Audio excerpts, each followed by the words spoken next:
હવે મિત્રો આપણે નેક્સ્ટ ટોપિક સમજીએ। નેક્સ્ટ ટોપિક મિત્રો છે રાસાયણિક સમીકરણની સંતુલન વિધિ। રાસાયણિક સમીકરણની મિત્રો સંતુલન વિધિ એટલે જે આપણને મિત્રો રાસાયણિક સમીકરણ આપેલું હોય એની બંને બાજુ એટલે કે પ્રક્રિયક ડાબી બાજુ અને નિપજ જમણી બાજુ બંને બાજુ મિત્રો એના જે તત્વયુગ્મિતીય ગુણાંક હોય એના બરાબર એટલે કે એના અણુઓની સંખ્યા આપણે પરમાણુઓની સંખ્યા સમાન કરવાની। એના માટે તમારે પ્રક્રિયક બાજુ અથવા તો નિપજ બાજુ જે તે ગુણાંક વડે ગુણીને જે તે સહગુણક વડે ગુણીને આપણે એ સમીકરણને શું કરવાનું હોય છે? સંતુલિત કરવાનું હોય છે। આ વિધિને મિત્રો સમીકરણની સંતુલન વિધિ તરીકે ઓળખવામાં આવે છે। ટૂંકમાં આપણે એવું કહી શકીએ મિત્રો કે ડાબી બાજુ અને જમણી બાજુમાં રહેલા પરમાણુઓની સંખ્યા સમાન થવી જોઈએ। કેવી રીતે સમાન થશે? તો યોગ્ય સહગુણક વડે ગુણીશું આપણે તો આપણે એ સમીકરણને સંતુલિત કેવી રીતે કરી શકીએ એના માટેના થોડાક ચોક્કસ ઉદાહરણ સમજીશું। થોડાક પહેલા સહેલા ઉદાહરણ સમજીશું, પછી ધીરે ધીરે આપણે કઠિન તરફ જઈશું। રાસાયણિક સમીકરણની સંતુલન વિધિમાં આપણે જે મેં તમને હાલ કીધું મિત્રો કે પ્રક્રિયકો અને નિપજો તરફ રહેલા બધા જ પ્રકારના જે પરમાણુઓ છે એ સમાન થાય ત્યાં સુધી પ્રક્રિયક અને નિપજોની આગળ ગુણાંક મૂકવાની વિધિ બરાબર યોગ્ય સહગુણક વડે મિત્રો એને ગુણવામાં આવે છે અને એ સહગુણક વડે ગુણવાથી એ જે છે રાસાયણિક સમીકરણ સંતુલિત થાય છે। આપણે પહેલા એક સરળ ઉદાહરણ સમજીએ મિત્રો। દાખલા તરીકે આ રીતે આપેલું હોય આપણને ઇક્વેશન કે હાઇડ્રોજન અને ઓક્સિજન બંને એકબીજા સાથે સંયોજાય તો પાણી બનાવે। મિત્રો આ જે ભાગ છે એ પ્રક્રિયક વાળો છે અને આ જે ભાગ છે મિત્રો એ નિપજ વાળો છે। અહીંયા પ્રક્રિયક અને નિપજમાં જે તે પરમાણુ રહેલા છે જે તે તત્વ રહેલા છે એમાં એમની સંખ્યા સમાન છે કે નહીં એ પહેલા ચેક કરવાનું। ચલો અહીંયા ડાબી બાજુ એટલે કે પ્રક્રિયક બાજુ હાઇડ્રોજન 2 છે તો અહીંયા હાઇડ્રોજન 2 છે તો એ સરખા છે। અહીંયા ઓક્સિજન મિત્રો 2 છે ને અહીંયા ઓક્સિજન 1 જ છે તો જે અસમાન હોય અસંતુલિત હોય એને પહેલા મિત્રો ત્યાંથી શરૂઆત કરવાની। કોઈ પણ સમીકરણમાં જ્યારે સમીકરણ સંતુલિત કરવાનું હોય તો જે પહેલા અનબેલેન્સ છે અસંતુલિત છે એને પહેલા સંતુલિત કરવાનું અને જરૂર પડે તો જો પરમાણુની સંખ્યા વધતી હોય તો યોગ્ય સહગુણક વડે ગુણવો પડે। તો અહીંયા મિત્રો ઓક્સિજન 2 છે આ બાજુ ઓક્સિજન 1 જ છે તો હવે આપણે અહીંયા ઓક્સિજનને અહીંયા આગળ 2 વડે ગુણીશું। બીજું મિત્રો ખાસ ધ્યાનમાં રાખજો જ્યારે પણ સમીકરણ સંતુલિત કરો અને ઓક્સિજનના કે કોઈ બી તત્વના પરમાણુની સંખ્યા જો તમારે વધારવાની જરૂર પડે તો એ સહગુણકને મિત્રો આગળ જ લખો, કોઈ દિવસ આ રીતે અહીંયા O2 લખવા નહીં બરાબર। જે પણ સહગુણક હોય એ મિત્રો એ એના આગળના ગુણાંકમાં જ આવશે એટલે કે જે તે અણુની આગળ ગુણાંકમાં આવશે બરાબર। તો અહીંયા મિત્રો આપણે 2 વડે ગુણ્યા। ચલો 2 વડે ગુણ્યા એટલે ઓક્સિજન તો 2 થઈ ગયા પણ હાઇડ્રોજન કેટલા થયા પાછા 4 પણ અહીંયા હાઇડ્રોજન મિત્રો 2 જ છે તો હવે એને 4 કરવા માટે આપણે અહીંયા બીજા 2 વડે ગુણીએ એટલે આ હાઇડ્રોજનના જે પરમાણુ છે મિત્રો 2 દુ 4 એવી રીતે ગણાય બરાબર। તો હવે આ સંતુલિત રાસાયણિક સમીકરણ થઈ ગયું બરાબર કે જેને આપણે આ રીતે લખી શકીએ 2H2 વત્તા O2 2H2O આ આપણું સંતુલિત સમીકરણ કહી શકાય। શું કહી શકાય? સંતુલિત સમીકરણ।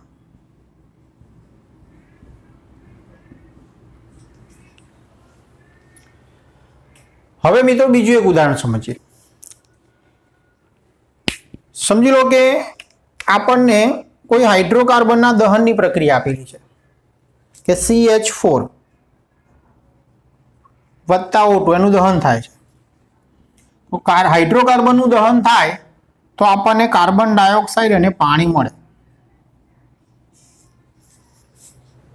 ઓકે, તો હવે ખાસ મિત્રો અહીંયા આ ડાબી બાજુ છે, આ જમણી બાજુ છે, એટલે કે આ પ્રક્રિયક છે ને આ નિપજ છે. હવે આપણને ખ્યાલ આવી ગયો.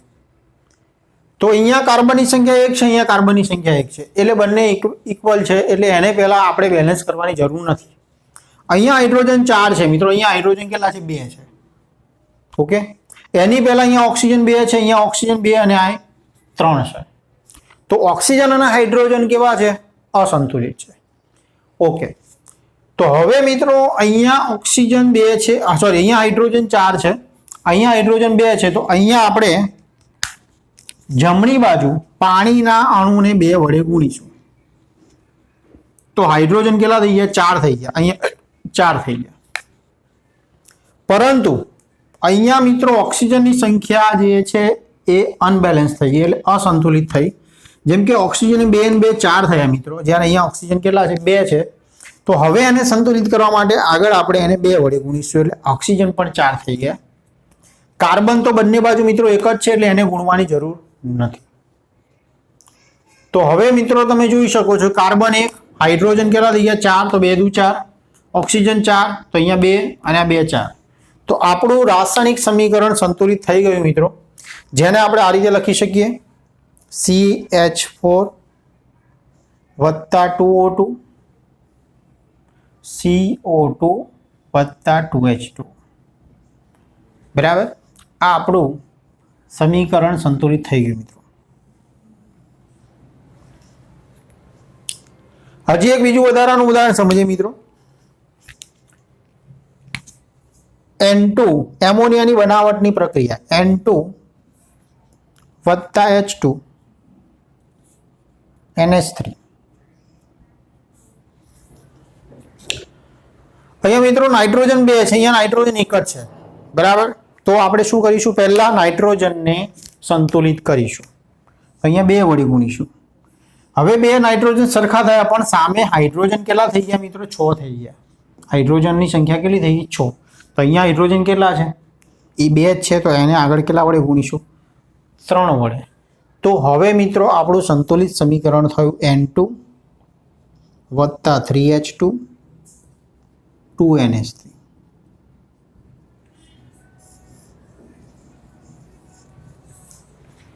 હવે મિત્રો આ જે આપણે સમજ્યા છીએ ને, એ તમને લાગશે કે થોડાક સરળ ઉદાહરણ છે, બરાબર, પણ હજી આનાથી પણ થોડાક કઠિન તરફ જઈએ આપણે, મધ્યમ પ્રકારના જે સંતુલિત રાસાયણિક સમીકરણો. તો એમાં ચોથું ઉદાહરણ છે મિત્રો,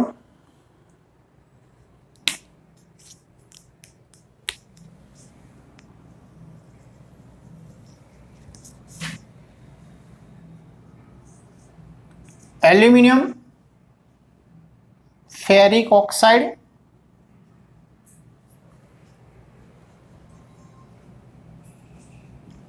Al2O3 વત્તા Fe. હવે મિત્રો ખાસ એલ્યુમિનિયમ જે જોઈએ, બરાબર, તો એલ્યુમિનિયમમાં ડાબી બાજુ એક જ એલ્યુમિનિયમ છે, જમણી બાજુ 2 એલ્યુમિનિયમ છે, એટલે આપણે અહીંયા આને 2 વડે ગુણવા પડશે. એટલે આને આપણે 2 વડે ગુણીશું એટલે 2Al થશે. હવે એલ્યુમિનિયમ તો સરખા થઈ ગયા બંને બાજુ. ઓકે, અહીંયા મિત્રો Fe કેટલા છે? 2 છે, જ્યારે અહીંયા કેટલા છે Fe મિત્રો? 1 જ છે, તો એને 2 વડે ગુણીશું, તો Fe પણ સરખા થઈ ગયા. ઓક્સિજન 3 છે, અહીંયા પણ ઓક્સિજન 3 છે. તો આ સમીકરણને આપણે સંતુલિત રાસાયણિક સમીકરણ સ્વરૂપે આ રીતે લખી શકીએ: 2Al વત્તા Fe2O3 Al2O3 વત્તા 2Fe.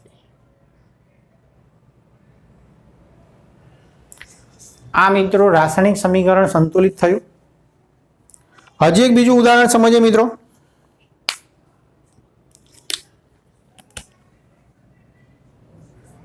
એલ્યુમિનિયમ વત્તા Fe3O4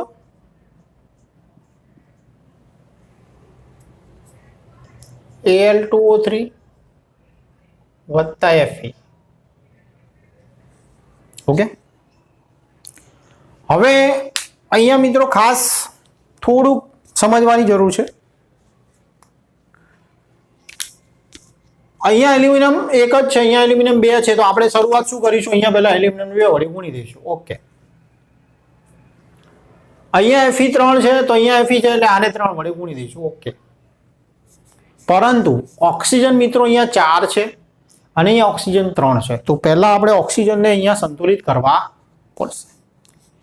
તો હવે જો ઓક્સિજનને સંતુલિત કરવા હશે મિત્રો, તો જો અહીંયા આપણે આને 4 વડે ગુણીએ તો ઓક્સિજન 12 થાય. તો અહીંયા આ સમીકરણને આગળ 3 વડે ગુણવા પડશે તો ઓક્સિજન 12 થશે. પરંતુ Fe જે છે એની સંખ્યા બદલાઈ જાય છે. Fe અહીંયા 9 થઈ જશે મિત્રો. Fe જે છે શું થઈ જશે? 9 થઈ જશે. તો અહીંયા આપણે Fe જે 3 વડે ગુણ્યા હતા એની જગ્યાએ શું કરવા પડશે? 9 કરવા પડશે. પરંતુ અહીંયા જેમ ઓક્સિજનને 12 કરવા ગયા તો સામે એલ્યુમિનિયમની સંખ્યા પણ બદલાઈ મિત્રો. 4 દુ 8 થઈ ગઈ. તો અહીંયા તો એલ્યુમિનિયમ 2 છે, તો આને પણ આપણે કેટલા કરવા પડશે? 8 એલ્યુમિનિયમ. ઓકે, હવે તમે જોઈ શકો છો આપણું રાસાયણિક સમીકરણ સંતુલિત થઈ ગયું છે. 8 aluminium, 3Fe3O4, 4Al2O3 plus 9Fe. Okay, તો આ રીતે મિત્રો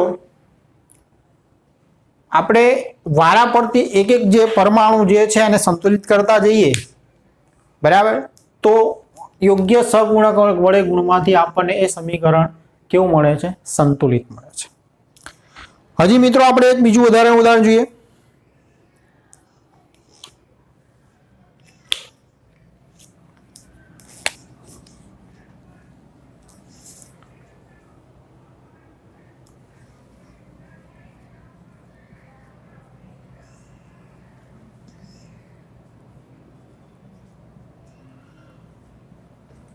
PbS, Pb એટલે લેડ, સીસુ જેને આપણે કહીએ છીએ, અને S એટલે sulphur, lead sulphide. Lead sulphide, sulphate નહીં, સલ્ફેટ માટે SO4 આવે મિત્રો, ખાસ ધ્યાન રાખજો. લેડ સલ્ફાઇડ અને આને લેડ ઓક્સાઇડ કહેવાય. તો lead sulphide plus O2 PbO વત્તા SO2. હવે ખાસ મિત્રો અહીંયા Pb એક છે, અહીંયા Pb એક છે, એ તો બેલેન્સ. અહીંયા સલ્ફર 1 છે, અહીંયા સલ્ફર 1 છે, એ પણ બેલેન્સ છે. અહીંયા ઓક્સિજન કેટલા છે? 2 છે, અહીંયા ઓક્સિજન 3 છે મિત્રો. કેટલા છે? 3. તો હવે ઓક્સિજનને પહેલા આપણે સંતુલિત કરવું પડશે.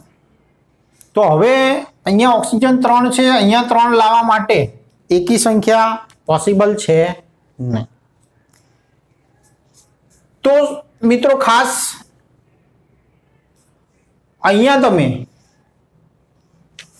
2 વડે ગુણીએ. આપણે પહેલા ટ્રાય કરીએ, ખાસ બધી રીતે પ્રયત્ન કરી જોવાનો કે અહીંયા આપણે 2 વડે ગુણીએ તો ઓક્સિજન 4 થાય. તો ઓક્સિજનને 4 કરવા માટે અહીંયા 2 વડે ગુણીએ તો ઓક્સિજન 4 થઈ ગયા. પરંતુ સામે Pb ની સંખ્યા કેટલી થઈ મિત્રો? 2 થઈ. તો સામે પછી આને પણ 2 વડે ગુણવા પડશે. તો હવે Pb ની સંખ્યા 2 થઈ, તો સલ્ફર પણ 2 થયા. તો સલ્ફર પણ 2 થયા, તો અહીંયા પણ મિત્રો સલ્ફર 2 કરવા માટે એને 2 વડે ગુણવા પડશે. પરંતુ સલ્ફરની સંખ્યા જો સરખી કરવા ગયા તો ઓક્સિજન પાસે 4 ને 2 6 થઈ ગયા. અહીંયા ઓક્સિજન 4 થયા અને 2 6 થઈ ગયા. અહીંયા ઓક્સિજન 4 છે, તો એને સરખું કરવા માટે હવે અહીંયા આપણે ઓક્સિજનને કેટલા વડે ગુણવા પડે? 3 વડે. સમજો મિત્રો, વારા પડતી જેમ જેમ તમે એક એક પરમાણુ સંતુલિત કરતા જશો એમ એમ એ રાસાયણિક સમીકરણ સંતુલિત તરફ આગળ વધશે. અને એક સમય એવો આવશે કે જેને તમે છેલ્લે એક ચોક્કસ સહગુણક વડે ગુણશો એટલે સમીકરણ સંતુલિત થશે. તો હવે આને આપણે આ રીતે લખી શકીએ, 2PbS વત્તા 3O2 2PbO વત્તા 2SO2. ઓકે, चलो हजी આપણે એક વધારે સમીકરણ સમજીએ।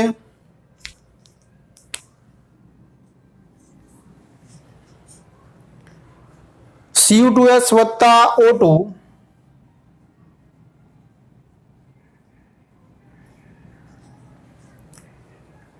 Cu2O વત્તા SO2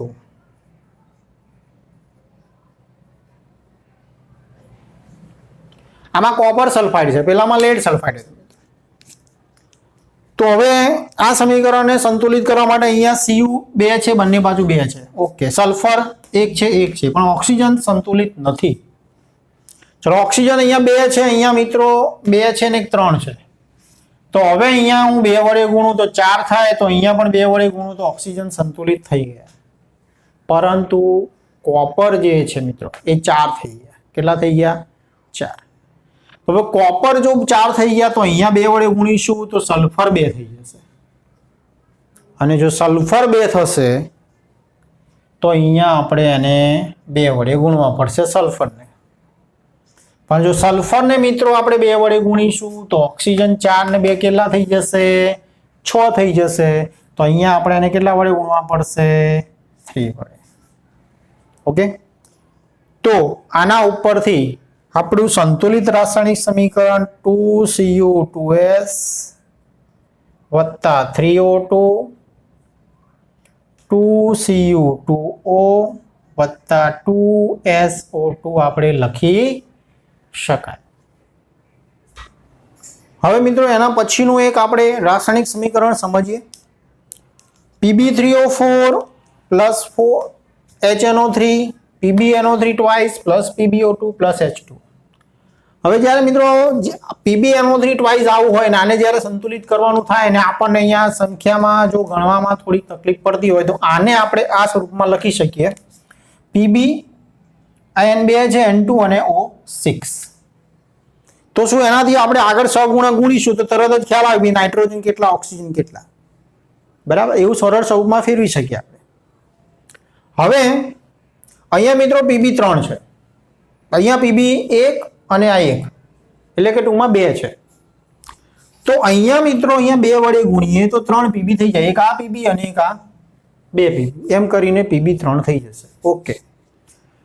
હવે અહીંયા નાઇટ્રોજન કેટલા થયા મિત્રો? 4 થયા, તો અહીંયા સામે કેટલા વડે ગુણવા પડશે? 4 વડે। તો નાઇટ્રોજન પણ 4 થઈ ગયા, હાઇડ્રોજન મિત્રો 4 થયા, તો અહીંયા સામે 2 વડે ગુણવા પડે, તો આ 4 હાઇડ્રોજન થઈ ગયા। હવે ઓક્સિજન જોઈ લો તો 4 તરી 12 ને 4 16, 4 તરી 12 ને 4 16, તો અહીંયા ઓક્સિજન 12 ને 2 14 ને 2 16, એ તો સરખું જ છે। તો હવે આપણું સંતુલિત રાસાયણિક સમીકરણ મિત્રો આ રીતે લખી શકીએ। Pb3O4 4 mall HNO3 2 PbNO3 twice। હવે અહીંયા જે મિત્રો મળ્યું હોય અહીંયા આગળ લખી દેવાનું એટલે આપણને એ સમીકરણ પાછું મળી જાય। PbO2 વત્તા 2H2। મિત્રો આપણે જુદા જુદા 8 પ્રકારના રાસાયણિક સમીકરણ સમજ્યા। હવે આવા જ બીજા રાસાયણિક સમીકરણો મિત્રો હું લેક્ચરના અંતે બોર્ડ ઉપર મૂકીશ, અને એ રાસાયણિક સમીકરણો તમે જાતે સંતુલિત કરવાનો પ્રયત્ન કરજો કે જેનાથી તમને તમે વધારે પ્રેક્ટિસ કરશો તો વધારે આઈડિયા આવશે કે ભાઈ રાસાયણિક સમીકરણમાં આવી રીતે આપણે યોગ્ય સહગુણક વડે ગુણવાથી ઝડપથી રાસાયણિક સમીકરણ સંતુલિત કરી શકીએ।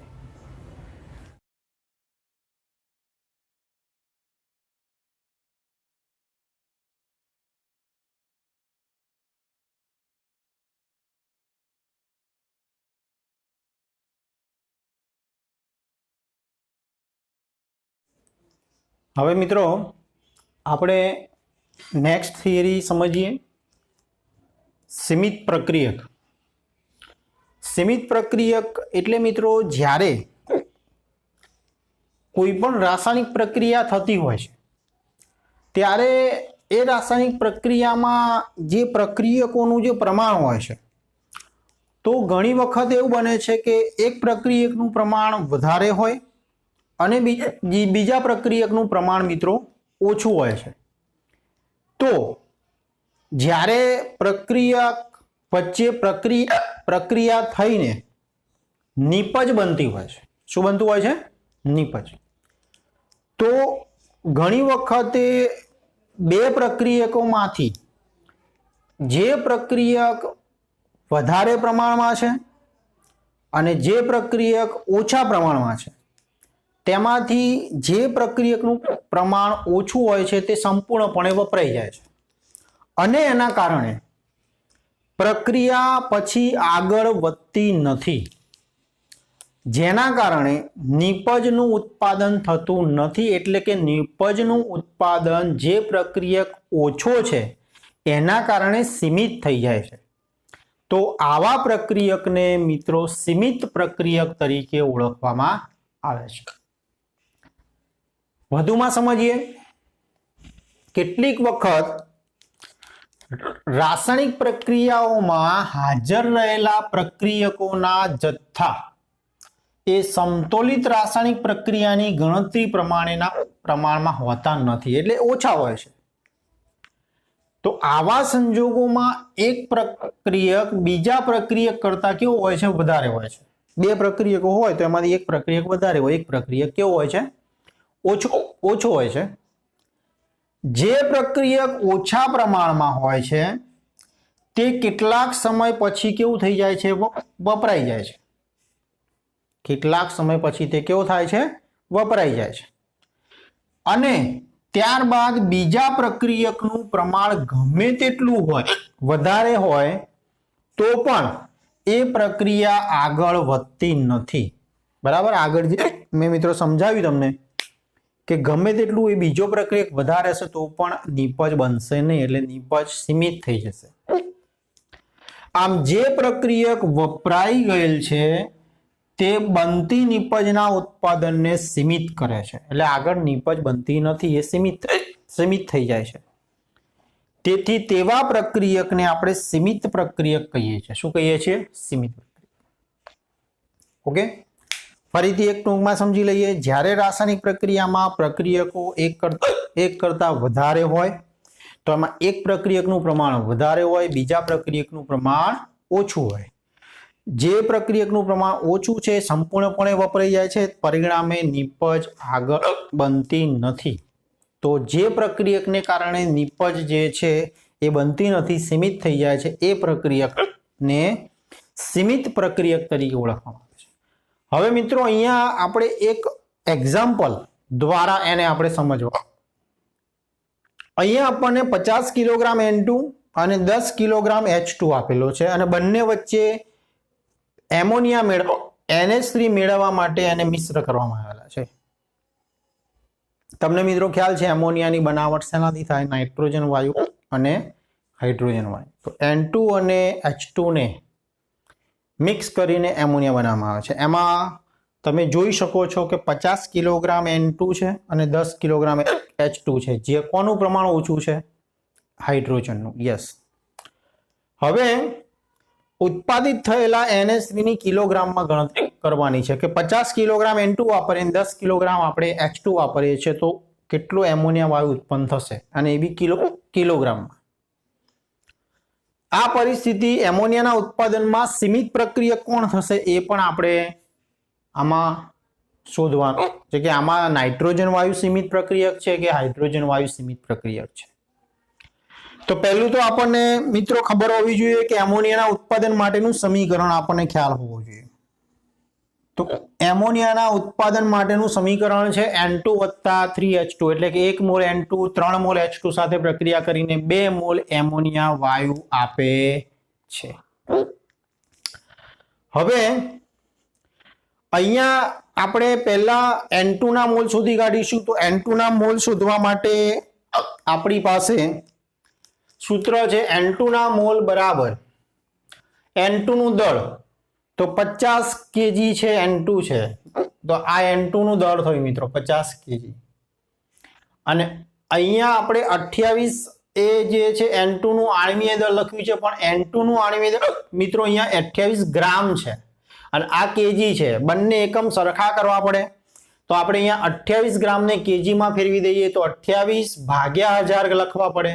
એ 1000 ઉપર જાય એટલે અહીંયા આપણે ગુણાકારમાં 1000 જે છે અહીંયા 50 વડે ગુણીશું એટલે અહીંયા 28 ગ્રામને આપણે શેમાં ફેરવ્યા છે કિલોગ્રામમાં તો અહીંયા 10 ની -3 એટલે કે ભાગ્યા 1000 કરવા પડે એટલે ઉપર જશે ઓકે તો અહીંયા આ બંનેનો ગુણાકાર કરીને ભાગ્યા 28 કરીશું એટલે N2 ના મોલ આપણને મિત્રો 1785.71 મળશે જેને વૈજ્ઞાનિક સંકેત પદ્ધતિમાં પ્રમાણે લખો તો શું લખાશે તો અહીંયાથી 0.3 પોઈન્ટ આમ ખસીએ કઈ બાજુ ડાબી બાજુ તો 1.785 ગુણ્યા ડાબી બાજુ ખસો એટલે જેટલા પોઈન્ટ ખસો એટલી ઘાત વધે તો 1.785 ગુણ્યા 10 ની 3 ઘાત મોલ લખાશે N2 ના મોલ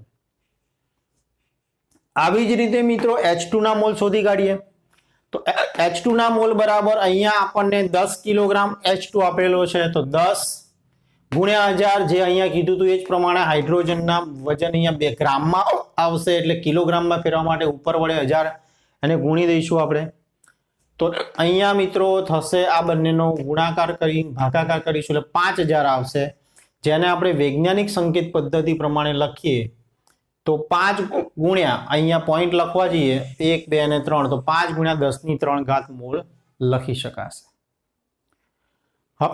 હવે મિત્રો ખાસ અહીંયા એ બાબત સમજવાની છે કે 1 મોલ N2 જ્યારે વપરાય ત્યારે સામે હાઇડ્રોજનના કેટલા મોલ વપરાય છે 3 મોલ તો આપણી પાસે આટલા મોલ N2 છે તો કેટલો હાઇડ્રોજન વપરાયો હશે તો 1 મોલ N2 માટે ખરેખર 3 મોલ H2 જોઈએ તો આટલા મોલ N2 જે છે આપણી પાસે તો કેટલો હાઇડ્રોજન જોઈએ તો 1.785 ગુણ્યા 10 ની એની સાથે ગુણ્યા 3 કરવાના તો 5.355 ગુણ્યા 10 ની 3 ઘાત મોલ H2 જોઈએ ખરેખરમાં આટલો પ્રક્રિયા સંપૂર્ણ થવા માટે આટલા મોલ H2 ની જરૂર પડે પણ હવે મિત્રો આપણી પાસે H2 તો આટલો જ છે કેટલો છે 5 ગુણ્યા 10 ની 3 ઘાત બરાબર જોઈએ કેટલો 5.355 એટલે કે 0.355 જેટલો આપણને ઓછો છે તો જે પ્રક્રિયક આપણી પાસે ઓછો હોય એ શું કહેવાય સીમિત પ્રક્રિયક કહેવાય તો અહીંયા 5.355 આપણે જોઈએ છે આપણી પાસે છે 5 ગુણ્યા 10 ની 3 ઘાત તો આ આટલો જે મિત્રો ઓછો પડે છે H2 તો અહીં આપણી પાસે 5 ગુણ્યા 10 ની 3 ઘાત મોલ H2 છે તેથી H2 કેવો પ્રક્રિયક કહેવાય સીમિત પ્રક્રિયક કારણ કે એ ઓછો છે બરાબર એટલે જે પ્રક્રિયકનું પ્રમાણ ઓછું હોય વપરાઈ જતું હોય એ સીમિત પ્રક્રિયક તરીકે વર્તે એટલે અહીંયા H2 સીમિત પ્રક્રિયક થશે તો આપણે એક આન્સરનો જવાબ મળી ગયો કે અહીંયા સીમિત પ્રક્રિયકને ઓળખી બતાવો તો કયો હાઇડ્રોજન વાયુ સીમિત પ્રક્રિયક થશે હવે આપણે NH3 ની જરૂર પડવાની છે હવે જે પ્રક્રિયક બધો વપરાઈ જતો હોય એને સરખાવીને આપણે કે ભાઈ 3 મોલ H2 વપરાય તો કેટલા મોલ એમોનિયા બને છે 2 મોલ તો આપણે લખી શકીએ કે 3 મોલ H2 બરાબર 2 મોલ એમોનિયા વાયુ બને છે તો આપણી પાસે કેટલો 5 ગુણ્યા 10 ની 3 ઘાત મોલ H2 છે તો કેટલો બને બરાબર આપણી પાસે જેટલો H2 છે એની ગણતરી કરીને વધવાનું બરાબર આ તો કેટલો જોઈશે બરાબર એના સીમિત પ્રક્રિયક માટે આપણે આ ગણતરી કરી તો 5 ગુણ્યા 10 ની 3 ઘાત મોલ H2 કેટલું તો 5 ગુણ્યા 10 ની 3 ઘાત ગુણ્યા 2 ભાગ્યા 3 તો આપણને આટલા મોલ એમોનિયા એમાંથી બનશે કેટલા 3.33 ગુણ્યા 10 ની 3 ઘાત બરાબર આ બંનેનો ગુણાકાર થશે અને આ ભાગાકારમાં જશે ભાગ્યા 3 તો આપણને આટલા મોલ એમોનિયા બને એમાંથી હવે મોલ ઉપરથી આપણે દળ શોધી શકીએ તો NH3 ના મોલ બરાબર દળ ભાગ્યા આણ્વીય દળ અહીંયા આપણે NH3 ના મોલની જગ્યાએ આટલે લખી દઈએ 3.33 ગુણ્યા 10 ની 3 ઘાત બરાબર દળ શોધવાનું છે ભાગ્યા આણ્વીય દળ NH3 નું આણ્વીય દળ કેટલું થાય મિત્રો 17 થાય બરાબર તો હવે દળ બરાબર આ ગુણાકારમાં જશે તો NH3 નું દળ બરાબર 3.33 ગુણ્યા 17 ગુણ્યા 10 ની 3 ઘાત આનો ગુણાકાર કરીશું આ બંનેનો તો આપણને 56.66 ગુણ્યા 10 ની 3 ઘાત ગ્રામ મળશે ગ્રામમાંથી આપણને જવાબ મિત્રો કિલોગ્રામમાં માંગ્યો છે તો અહીંયા 10 ની 3 ઘાત ગ્રામ છે બરાબર ભાગ્યા 1000 કરવા પડે બરાબર તો 1000 ઉડી જશે એટલે આપણને 56.66 કિલોગ્રામ NH3 આમાંથી આપણને ઉત્પન્ન થશે. મિત્રો આ એક્ઝામ્પલથી આપણે થોડુંક સીમિત પ્રક્રિયક વિશેની માહિતી મેળવી શક્યા. આવા બીજા પણ દાખલા આવે તો એમાં ખાસ આ રીતે જ આગળ વધવાનું કે NH3 ની બનાવટ માટે આપણને 2 વાયુ આપેલા છે, એમાંથી કયો સીમિત પ્રક્રિયક છે. તો આ રીતે મોલ વાઇઝ આપણે ગણતરી કરીને જે પ્રક્રિયકનું પ્રમાણ જેટલું જરૂરી છે એના કરતાં ઓછું મળે તો એ સીમિત પ્રક્રિયક તરીકે રહેશે. ઓકે, તો ટેક્સ્ટબુકમાં મિત્રો સીમિત પ્રક્રિયકને લગતો આપણને એક એક્ઝામ્પલ આપેલો છે, તેની આપણે માહિતી મેળવી.